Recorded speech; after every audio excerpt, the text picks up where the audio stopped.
My name is Daniel Mercer, and I am a journalist, an ambitious one. I have spent years clawing my way up in the industry, chasing the kind of stories that would make my name a household one. I wasn't interested in puff pieces or shallow celebrity interviews. I wanted the dark, the hidden, the disturbing, the truth beneath the surface. That's why when an invitation arrived at my office, an exclusive preview of Marcel Dorian's latest exhibit, I knew this was a story worth pursuing. Marcel Dorian was a legend in the world of modern sculpture. His works sold for millions, his name was whispered with reverence in art circles, and his reputation for secrecy only added to his allure. He never spoke to the press, never allowed cameras into his studio. His sculptures were regarded as the pinnacle of realism, capturing not just form, but something deeper, something that made people stare in awe, unable to look away. I had been covering the art scene for years, but this was different. There was an unease beneath the admiration, a feeling I couldn't quite shake. Everyone worshipped Dorian's talent, but no one questioned it. And when something seems too perfect, it usually is. The gallery was packed when I arrived, filled with an elite crowd dressed in black and gold, sipping expensive champagne, murmuring praises. Critics, collectors, socialites, they all seemed entranced, spellbound by what they saw. Some stood in silence, gazing at the sculptures as if witnessing divinity itself. Others wept, as if they were standing before something more than art, something sacred. I had seen sculptures before, of course, but these were different, too real. A woman in flowing robes, her face twisted in serene melancholy. A child, eyes wide with wonder, as if frozen mid-laugh. An old man, hands gripping a cane, his mouth slightly parted, as if whispering his last words. The level of detail was inhuman. Every pore, every eyelash, every subtle wrinkle of flesh. It was as though they had been captured mid-breath. I moved closer, weaving through the murmuring crowd. A woman standing next to me let out a soft gasp, pressing a hand to her mouth. "They almost look as if they could move," she whispered. They did. Something about them unsettled me. I turned my attention to a centerpiece sculpture, a young woman, frozen mid-motion, reaching for something unseen. Her fingers were slender and delicate, her expression one of longing. But as I stared, my stomach twisted. Her lips were slightly parted, revealing her teeth and her tongue, not carved, not sculpted, real. I worked for the Art Insider, a respectable but struggling magazine. It had once been a prestigious publication, but times had changed. Print media was dying, and art criticism wasn't exactly a hot-ticket item. Our readership was dwindling, and the magazine was hanging by a thread. A big story could keep it afloat, maybe even revive it. My editor, Carl, was a grizzled veteran in the industry, a man who had seen better days but never stopped fighting. He sat behind his cluttered desk, cigarette smoke curling through the air, squinting at me through thick glasses. "Marcel Dorian never does interviews," Carl said, lighting another cigarette off the last. He exhaled a cloud of smoke, studying me with something between skepticism and amusement. "If you can pull this off, it'll be the biggest story of your career." That was what I wanted. Recognition, prestige. But something about eternal forms kept gnawing at me. I leaned forward, my voice lower now. "Carl, something's off about his work." Carl raised an eyebrow. "What do you mean?" I hesitated, choosing my words carefully. "It's too real. Unnaturally real." I ran a hand through my hair, trying to explain what I had seen. "It's not just the detail. It's the way the sculptures seem, frozen in time. It's as if they were alive just moments before, like they're about to move." Carl chuckled. "That's what makes it genius. That's why he's untouchable." He took a long drag from his cigarette. "If you want to find dirt, Good luck. But if you can just get him to talk, hell, even a single quote, it'll sell like crazy. I wasn't convinced. The way the sculpture's eyes gleamed in the dim light. The way their hands curled naturally, as if tendons still pulled beneath the skin. The way the child's fingers had faint fingerprints, not sculpted, real. To my surprise, Marcel agreed to the interview. His estate, Blackwood Manor, was as eerie as his work. A towering Gothic structure on the outskirts of the city, shrouded in mist. As I approached, the gates creaked open as if welcoming me into a forgotten realm. The trees lining the driveway were twisted and gnawed by time, their branches stretching like clawed hands toward the overcast sky. The manor loomed in the distance, its black stone walls seemingly absorbing the light around it. The heavy iron door groaned as it opened, revealing Marcel Dorian himself. Tall, skeletal, with piercing blue eyes that never blinked. "Ah," he murmured, smiling, "the journalist." His voice was smooth, too smooth, like silk stretched over razors. His handshake was ice cold, his fingers long and bony, like the skeletal frame of a forgotten relic.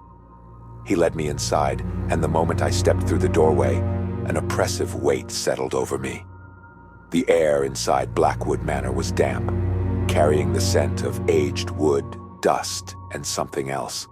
Something metallic, almost like blood. The entry hall was vast, lined with towering marble columns that seemed to stretch toward the dark ceiling, lost in shadows. Heavy velvet curtains draped the windows, suffocating any natural light. The dim illumination came from candle-lit chandeliers, their flickering flames casting dancing shadows across the black and white checkered floor. Lining the walls were sculptures, dozens, hundreds. Each stood frozen in their respective eternal poses, some reaching, some cowering, some with hands clasped in silent prayer. Their glassy eyes reflected the dim candlelight. Their expressionless faces seemed too full of agony to be considered ordinary art.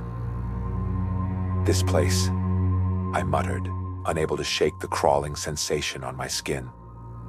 "It's like a museum." "A graveyard, some have called it," Marcel said, his thin lips barely curving in what might have been amusement. "But I prefer to think of it as a place where time stops." He led me into his studio, a massive room with high arching ceilings and an array of work tables covered in marble dust, clay shards, and various tools of his craft. In the center stood his latest masterpiece, a sculpture of a man in mid-scream, his hand raised as if to shield his face. Every muscle tensed, every wrinkle frozen in horror. My stomach twisted. "This is your latest piece?" I asked, my voice more unsteady than I liked. "Yes," Marcel murmured. "I call it Final Moment." I took a careful breath. "Tell me, Marcel, how do you achieve such unmatched realism? Your work is unlike anything the world has ever seen." He chuckled, a dry, rasping sound. "Dedication, sacrifice. A true artist must give himself entirely to his craft." "And what does that mean?" I pressed. His blue eyes gleamed. "It means that some things are better felt than explained." For a second, I thought I saw the sculpture's lips tremble. But it had to be a trick of the candlelight, right? Back at my office, I started digging. I pulled up missing persons reports. Over the past decade, dozens of people had vanished, all last seen in cities where Dorian had hosted exhibitions. Coincidence? I didn't think so. At first, the disappearances seemed random. A young art student in Paris, an elderly gallery owner in New York, a journalist covering the Venice Biennale, people from all walks of life, all professions, all backgrounds. But as I looked deeper, the connections to Dorian became clearer. They were all involved in ART in some way, and none of their bodies were ever found. One case stood out. A sculptor named Elijah Kane. He had vanished years ago after claiming he had discovered the truth behind Marcel's art. His body was never found. But a few months later, Marcel debuted a sculpture of a man who looked exactly like him. Then there was Vera Langdon, a promising young model in London, who had last been seen attending a private showcase at one of Marcel's underground exhibitions. She had posted a final, eerie message on social media just hours before disappearing. Dorian's work is unreal. There's something about his sculptures. Something I can't put into words. It's like they're watching me. I feel like I'm being pulled in. 2 months later, a sculpture titled Eternal Beauty was revealed at one of his galleries. A perfect likeness of Vera, frozen in a pose that almost suggested terror.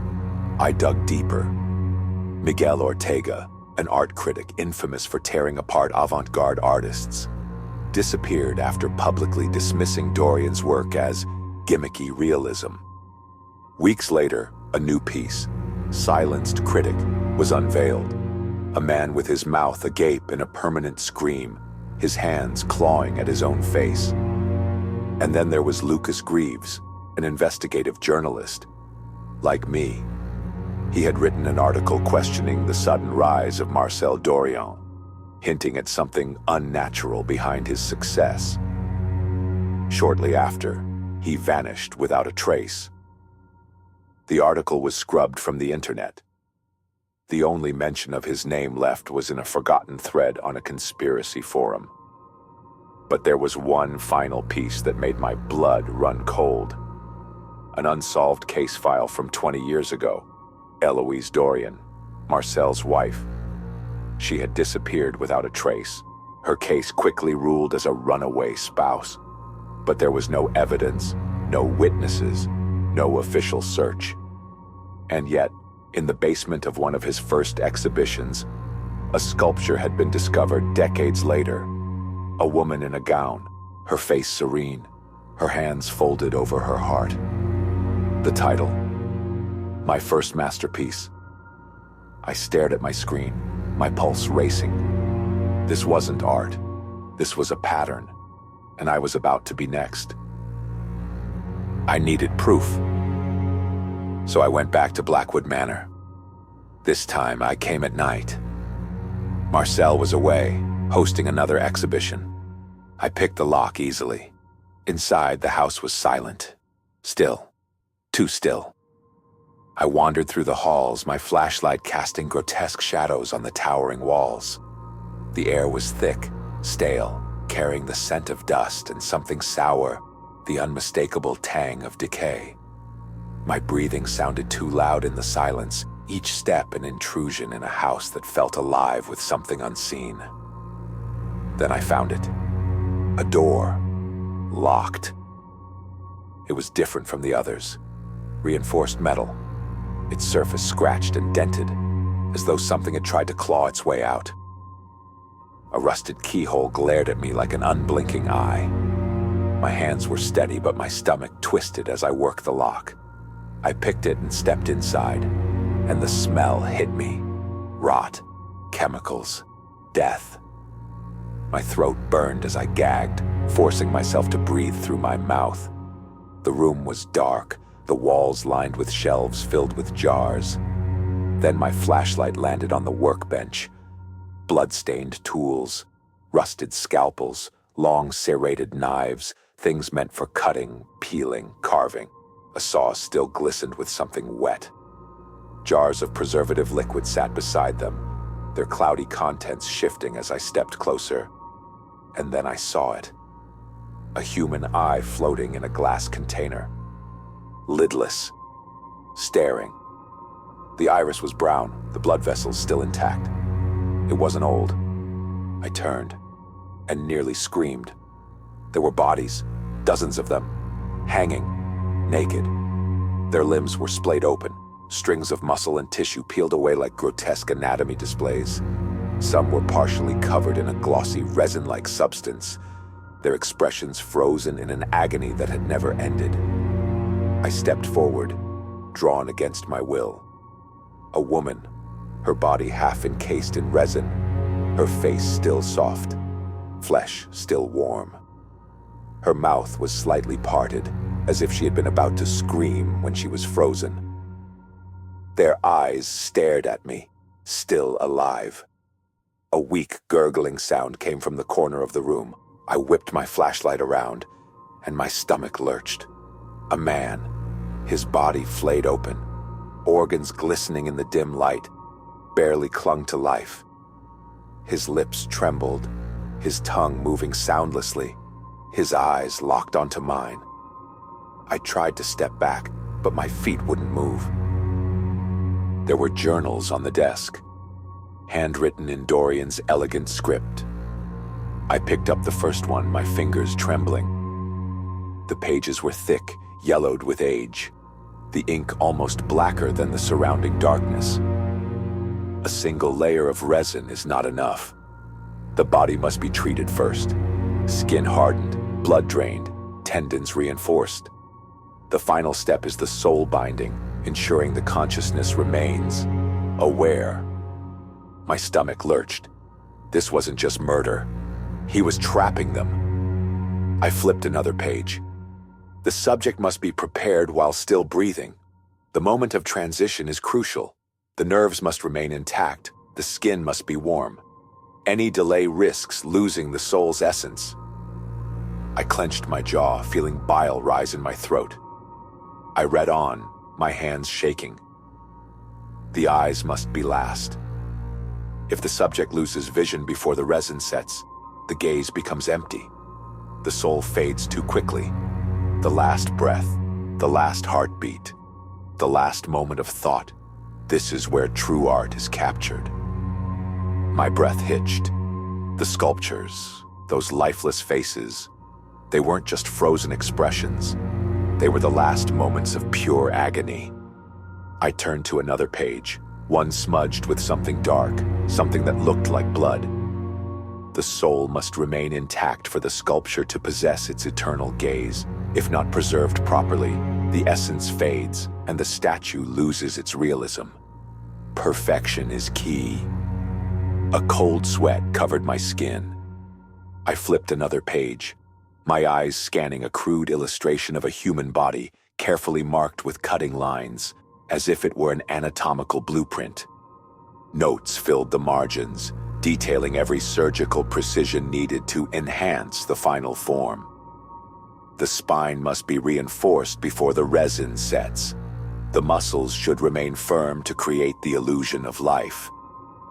If decomposition begins before the process is complete, the integrity of the sculpture is compromised. In such cases, reanimation methods must be attempted. Reanimation. I had to stop reading, but I couldn't. Voices linger for a while after the process, a mere echo, the sound of breath inside hollow resin. At first, I thought it was my mind playing tricks on me, but then I listened closer. The next words were scrawled in haste. They whispered to me at night. The book slipped from my hands, landing on the desk with a dull thud. I grabbed my phone, my fingers slick with sweat. I needed to document this. I needed to get out. Then I heard it. A slow clap. The shadows moved, and a voice, smooth, almost amused like silk, stretched over razors. "Ah," Marcel murmured. "You finally understand." Marcel stepped forward, the dim candlelight casting shifting shadows over his gaunt face. His piercing blue eyes never blinked as he studied me, his thin lips curving into something that might have been amusement or hunger. "I wondered how long it would take you to see," he said, his voice smooth, deliberate. "You were always digging, always looking for something hidden. Tell me, now that you've seen it, do you finally appreciate the art?" I took a step back, my heart hammering against my ribs. "This isn't art," I choked out. "It's murder." Marcel's smile widened. "Murder? No, Mr. Mercer. This is immortality, a chance to preserve beauty, to trap the essence of a person in their most perfect moment. You see, all life is fleeting.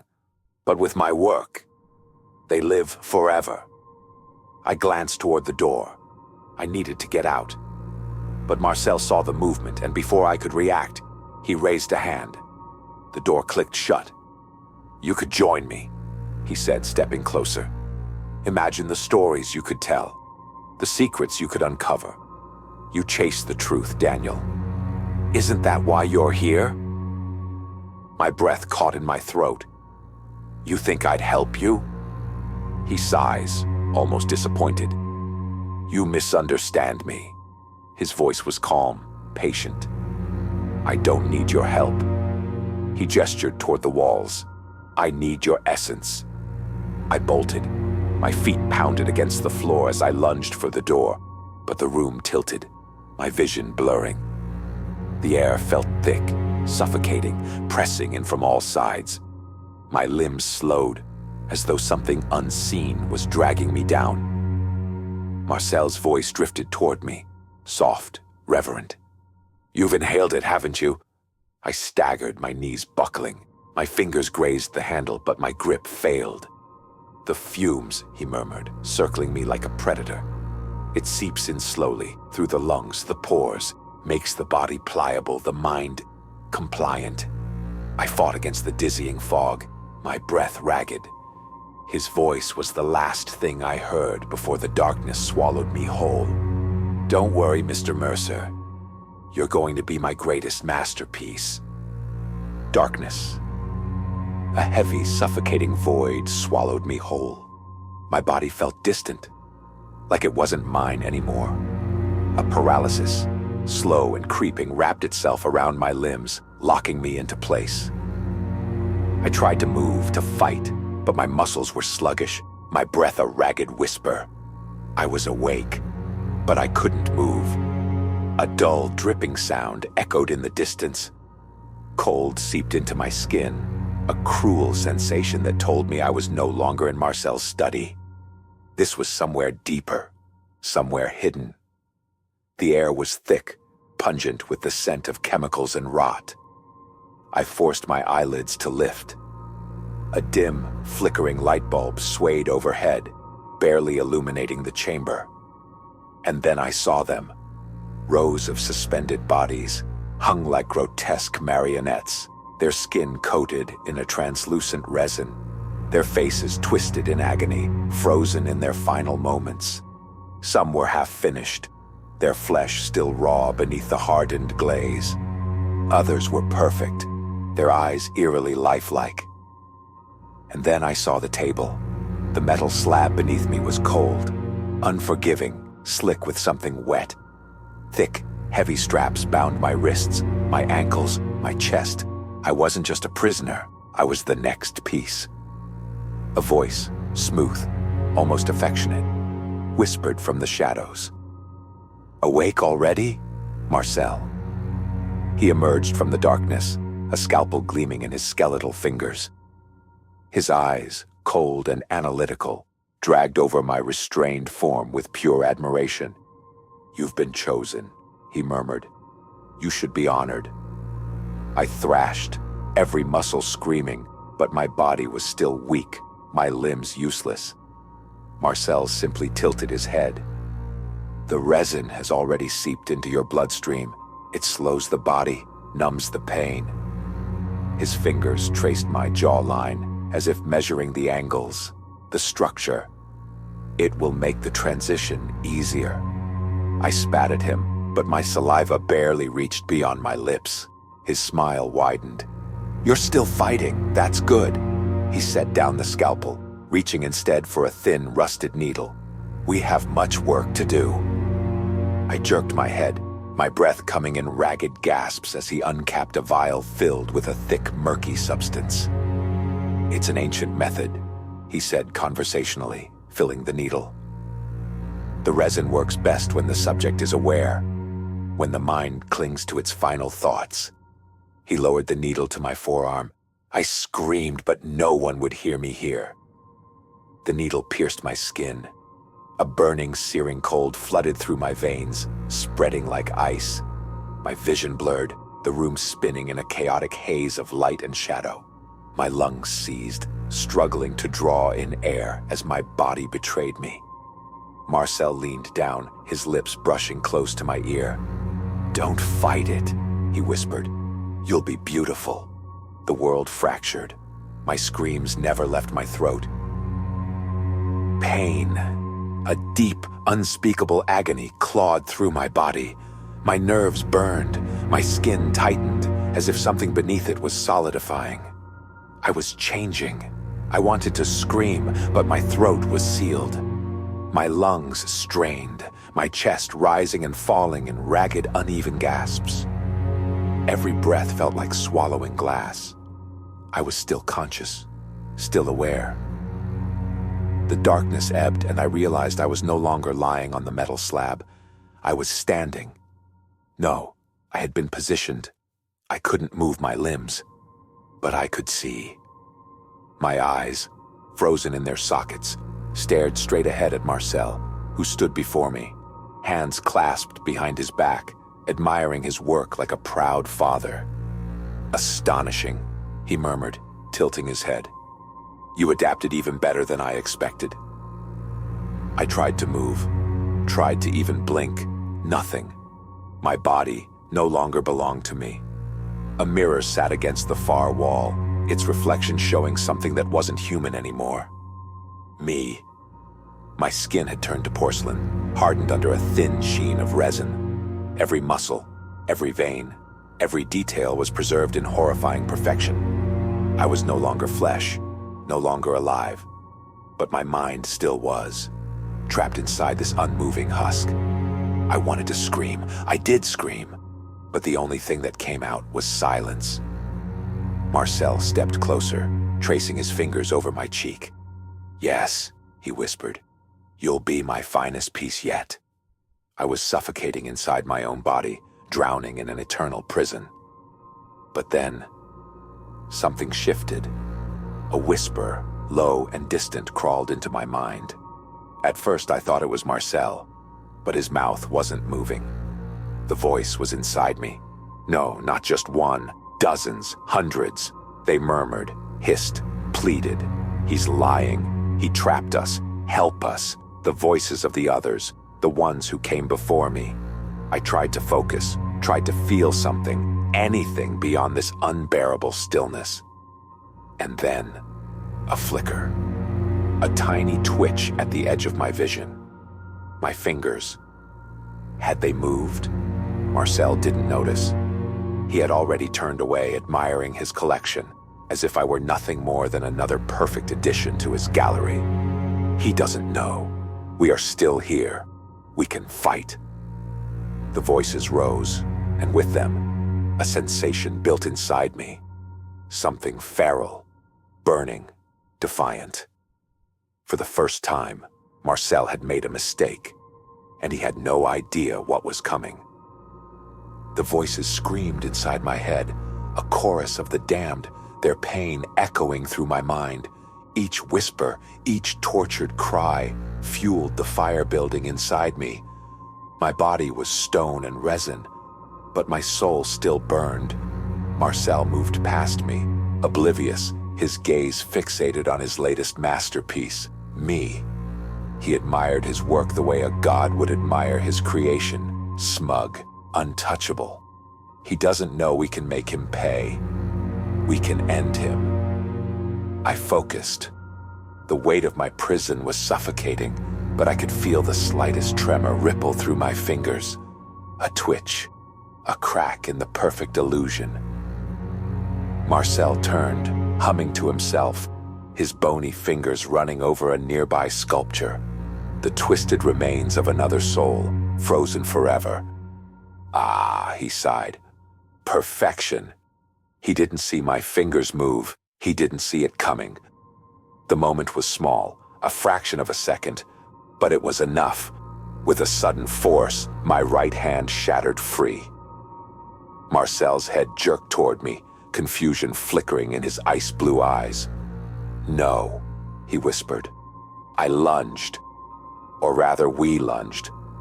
A force greater than just myself ripped through me, as if every soul he had ever imprisoned was now pushing forward, guiding me. My body cracked, fragments of resin splitting apart, but I didn't care. I grabbed him. Marcel screamed, thrashing, but my grip was iron. I felt bones snap beneath my fingers, felt his fragile human skin bruise and tear. He had spent years making sure his sculptures never escaped. He had never prepared for this. The room shook as the other sculptures moved. At first, it was small.